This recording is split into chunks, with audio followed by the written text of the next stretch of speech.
Yo, what's up? It's your boy Corey Parson, the Fantasy Executive Decisions right here on the Executive Network, on the digital streets of YouTube. Try to get your new content out there each and every day. Shout out to everybody who is back in rocking with your boy on the relaunch. Really appreciate, you know what I'm saying? Everybody rocking and rolling, you know what I'm saying? Subscribing, hitting that like button. Continue to do so. Please continue to do so we can get our numbers up. And who knows, you know what I'm saying? See how far we can take this joint since the corporate media is against the fantasy executive.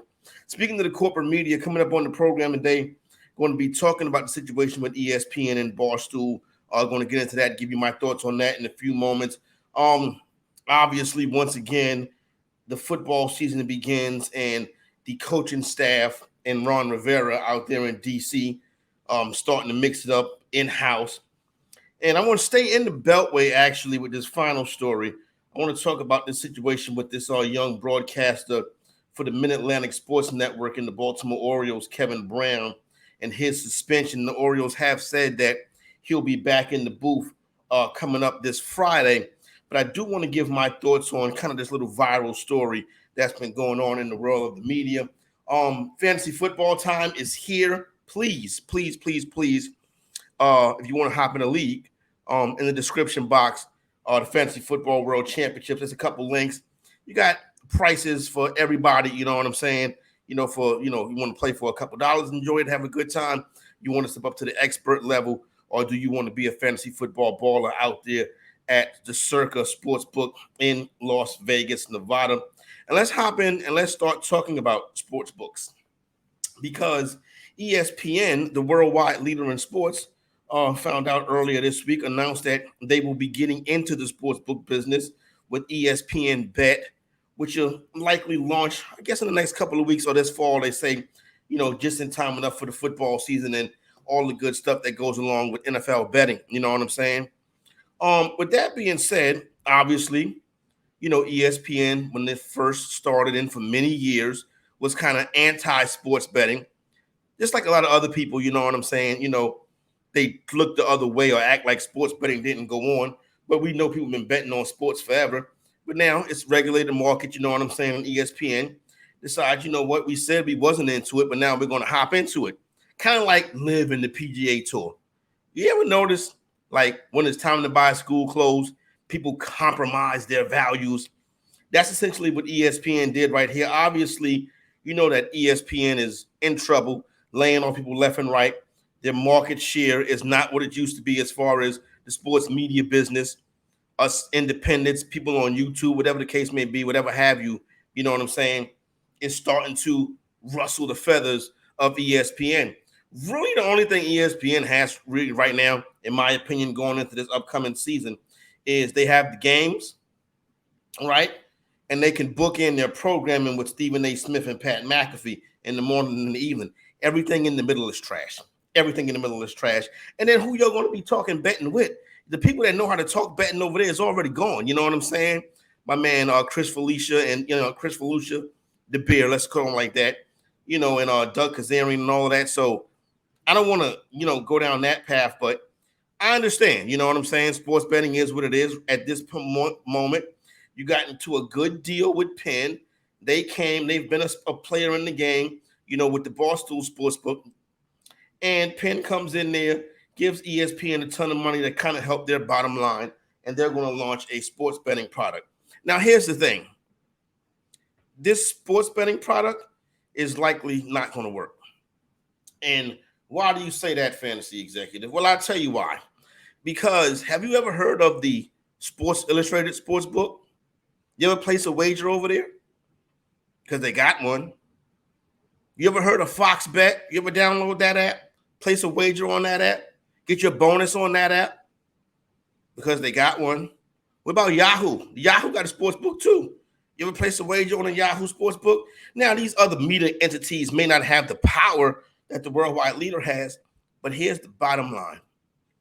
FanDuel and DraftKings have a 10-year head start on everybody else trying to get into this space now that it's regulated.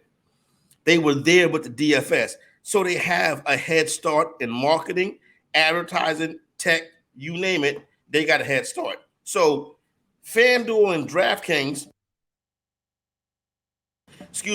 are going to dominate market share for the foreseeable future. Now, I think Fanatics is going to be a player at some point, but this is still FanDuel and DraftKings ballpark. And at some point, if the other companies want to be around, they either have to go regional or merge together and create some company that could come in third to FanDuel and DraftKings. So that's how I feel about ESPN Bet.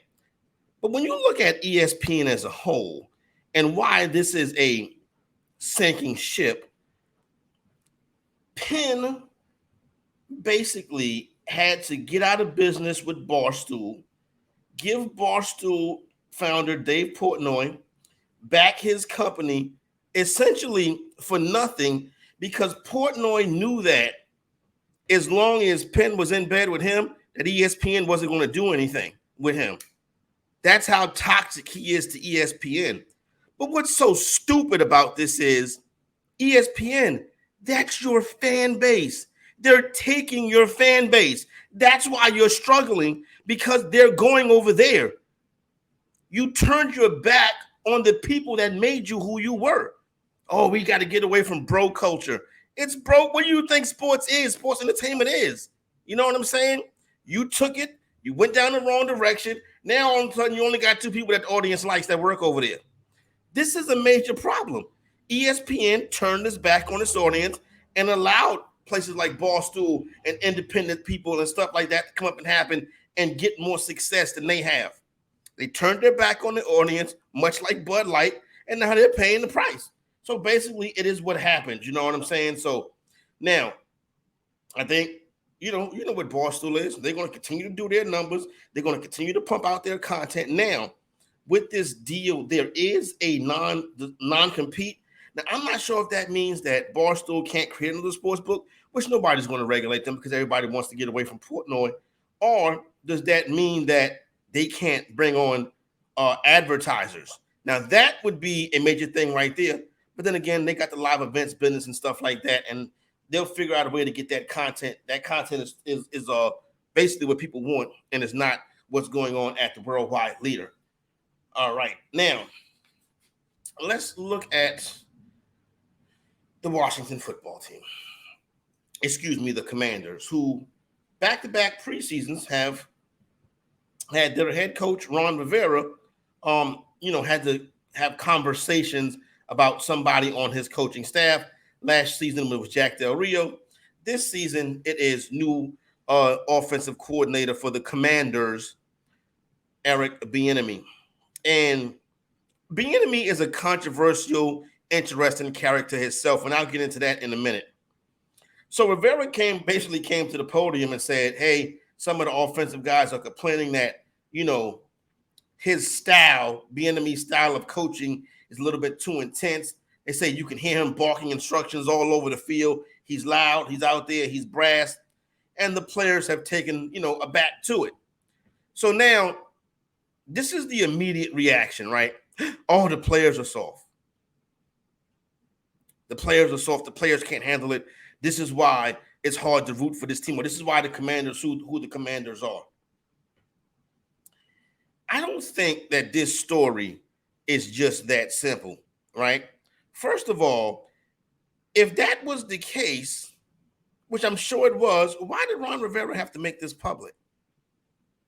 See, Ron Rivera had no problem. We're not even 2 weeks into training camp yet. It's not even August 10th, and this dude threw Eric Bieniemy under the bus. See, Rivera probably knows he's on the hot seat, and he should be on the hot seat. In 13 seasons of coaching pro ball, he's only had a winning season 3 times. The last time Ron Rivera team had a winning record, it was 2017 with the Carolina Panthers. So it's not like this guy is Bill Belichick or Mike Tomlin walking the sidelines. You know what I'm saying? This ain't Bill Parcells. This is a below average, if you ask me, an average to below average NFL head coach. So he's worried about his job security. What you also see is he has no control over his staff. Jack Del Rio last year, you know what I'm saying? Now the players complaining this year, where is the chain of command? Why is this stuff getting to the media? Oh, because you did it. Let me tell you something. Every single time a microphone comes on and a coach starts talking, he's not just talking to the media and the fan base. He's talking to the players, he's talking to the executives, and he's talking to the owners. And really right now, Ron Rivera threw his anchor down and saying, listen, if this guy messed this up, it's on him. You know what I'm saying? 100% that's what Ron Rivera was doing. And you know what? I think we got to start to look at Bieniemy too. And I understand that he is a media darling, and that's mainly because they played into the narrative that, Bieniemy was being, oppressed because he didn't have an NFL head coaching job. Now, the NFL does have problems with their hiring and the head coach, but the NFL is not a racist league. You know what I'm saying? Like some of the media want you to believe. You have to remember now, the NFL is no other industry has created more black male millionaires than the National Football League, right? So Eric Bieniemy can't get a job, right, as a head coach. I think that's probably more of an Eric Bieniemy thing than anything else. You know what I'm saying? Because let's think about this, right? If you want to be a head coach, you go be a head coach. A couple seasons ago, somebody wanted Eric Bieniemy to interview for a college head coaching job.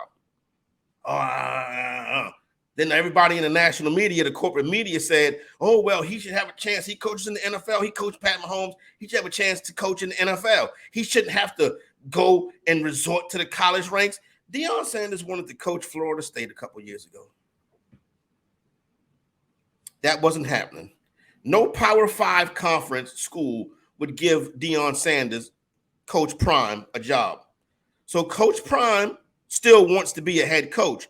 So he goes to the SWAC, to Jackson State, recruits off the chain, takes the team to wins the SWAC in back-to-back years, takes the team to back-to-back Celebration Bowls. And then he got a Power 5 head coaching job. You see how it works, Eric Bieniemy? You want to be a head coach, go be a head coach. And I also want to say this. I believe that LeSean McCoy was right.